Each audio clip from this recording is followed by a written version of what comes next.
여러분 안녕하십니까? 이슈 포커스 시간입니다. 이 시간 현재 청와대 새로운 주인을 뽑는 제19대 대선 투표가 한창 진행 중입니다. 특히 이번 선거는 LA를 포함해서 재외 국민들이 역대 최고 투표율 75.3%를 기록할 정도로 뜨거운 관심인데요.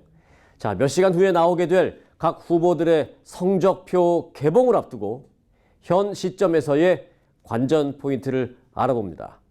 장미 대선 관전 포인트, 오늘의 이슈입니다.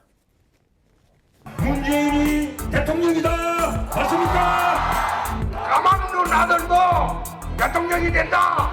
홍준표 저 안철수가 하겠습니다.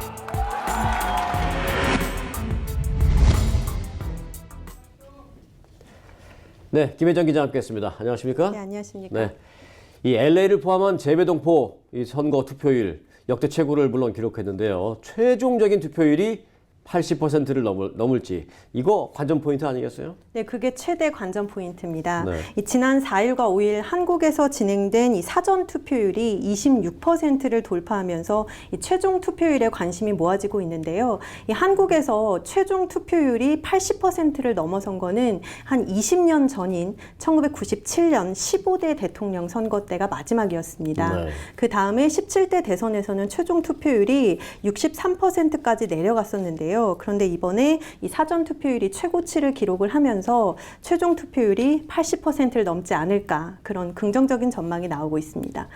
일단 지금 보면 야당 쪽으로 좀 몰려져 있는 어떤 표심, 뭐 뚜껑은 열어봐야겠습니다만 일단은 지금 그렇게 볼 수 있는 표심, 과연 이런 와중에 보수표의 향방은 어떻게 될까? 이런 건 어떻습니까? 네, 이 국정농단 사태와 탄핵 정국을 거치면서 이 보수층 표심이 아직도 이 지지 후보를 정하지 못하고 좀 표류하고 있다, 이런 분석들이 나오고 있는데요. 지금도 자유한국당 홍준표 후보와 안철수 후보, 그리고 바른정당의 유승민 후보에게 분산될 것이다, 이런 전망도 나오고 있고요. 실제로 홍준표 후보는 영남에 동남풍이 불고 있다, 이렇게 주장을 하면서 이 보수층이 결집되고 있다고 말을 하고 있습니다. 지난 2일 한국 여론조사에 보면요, 홍준표 의원에 대해서, 후보에 대해서도 실제로 진짜로 이 지지층이 굉장히 많이 올라갔습니다. 그래서 이 상승률을 기록을 하기도 했는데요. 하지만 이 바른정당의 이 탈당파의 집단 복당, 그리고 친박 인사 징계 해제 사태 등으로 인해서 이 보수층 표심이 결국에는 어디로 갈지는 조금 더 지켜봐야 될 문제다, 이런 분석입니다. 네. 저는 또 개인적으로 이 부분에 대해서 항상 큰 안타까움을 갖고 있는 사람 중에 한 사람으로서 영남, 호남, 그동안 이 어떤 지역주의에 의한 어떤 몰표, 이런 관행이 좀 이번에는 깨질 수 있을까요?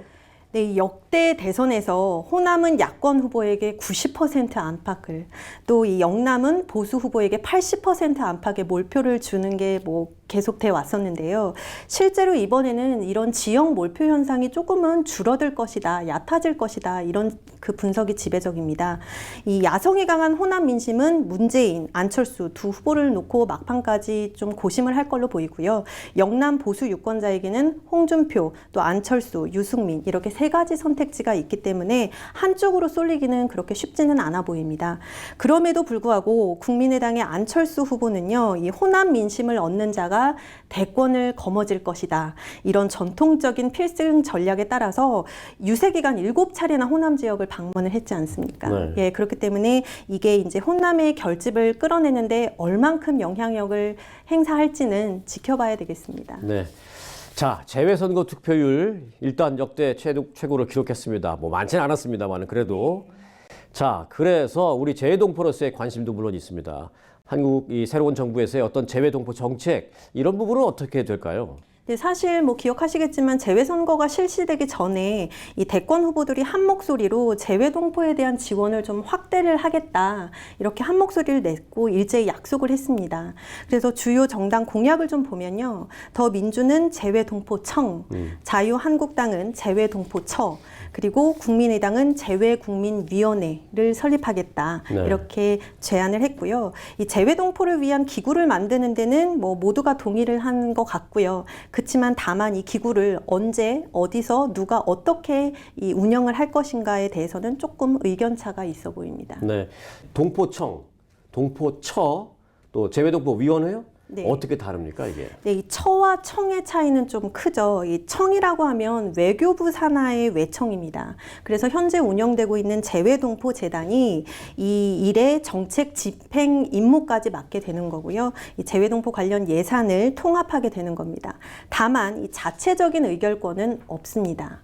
그런데 반면에 이 자유한국당이 주장하고 있는 재외동포처는 이 처는 총리 산하의 이 독립된 부처입니다. 그렇기 때문에 자체적인 의결권이 있고요. 또 독립성을 갖습니다. 마찬가지로 국민의당도 재외동포청이 이 12개 정부 부처 안에서 이 동포 관련 예산을 하나로 통합해서 운영하는 것은 조금 어려움이 있다. 그렇기 때문에 대통령 직속인 재외동포 국민위원회를 만들어서 운영하자 이렇게 주장을 하고 있습니다. 네. 여하튼 그렇게 재외동포청 그런 거 말고도 재외동포와 관련된 정책이 여러 가지 있잖아요. 조금만 더 짚어봐 주세요.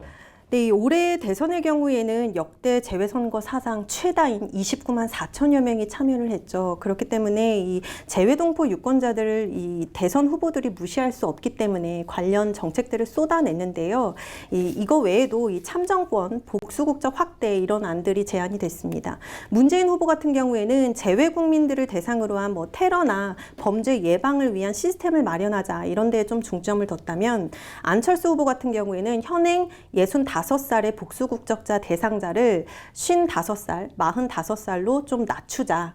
이렇게 해서 확대를 하자. 이렇게 복수국적 확대안을 밝혔습니다. 이거 외에도 재외선거 참여를 확대하기 위해서 추가 투표소를 설치하자. 또 이 우편 투표제를 도입하자. 이런 의견들도 나왔는데요. 뭐 조금 전에 언급을 하셨지만 이 재외동포 공약들 지금 들으신 거 보면은 수년째 반복이 된 겁니다. 그렇기 때문에 재탕. 네. 그래서 이 재외국민 정책을 재탕한 것 같다. 네. 예, 이런 의견들이 있습니다. 네. 그래서 이 한인사회에서는 이런 이제 그 대선 후보들이 재외선거 공약이 너무 일회성 아니냐 내지는 환심사기 아니냐 이런 지적들을 계속 해왔는데요. 이 한인 단체 관계자들은 어느 당이나 어느 정치인이나 이 선거를 앞두고 선심을 쓰듯이 이런 발언을 하고 또 지지를 부탁하지만 결국 선거가 끝나고 나면 내가 언제 그랬냐 이런 식의 태도를 보인다는 데에 굉장히 좀 실망감을 나타내면서 맞습니다. 예, 이번 대선 후보 진영에서는 좀 재외동포 정책을 이제는 조금 자세히 들여다보고 어떤 것이 재외동포들이 필요한지를 조금 실질적으로 살펴봐 주길 바란다 이런 지적의 목소리도 나오고 있습니다. 네. 그래도 앞으로는 좀 지금까지보다는 좀 나을 것 같죠? 왜냐면 일단 선거권이 있으니까 재외동포 선거. 지금까지보다는 정책에 대해서 좀 더 우리가 드라이브를 하는데 도움이 될 것 같습니다. 네. 음수사원. 중국 남북조 시대에 글 잘 쓰기로 유명한 유신이라는 사람이 한 말이죠. 물을 마실 때는 그 물의 근원을 생각하라는 뜻입니다. 이제 내일 이 시간이면 대한민국의 새로운 대통령이 탄생했을 것입니다. 그에게 책임도 주어지겠습니다마는 권력도 주어질 것입니다. 이 권력을 사용할 때 자신의 그 권력이 어디에서 왔는지를 생각하기를 바랍니다. 탄핵 정국 이후 깨끗한 대한민국, 강한 대한민국, 나라다운 나라를 바라는 국민들로부터 그 권력이 왔을 터인데요. 그 근원을 잊지 않기를 바랍니다. 내일 이 시간을 여러분들과 함께 기대하면서 기다리겠습니다. 김혜정 기자, 오늘 수고 많았습니다. 감사합니다. 여러분 고맙습니다.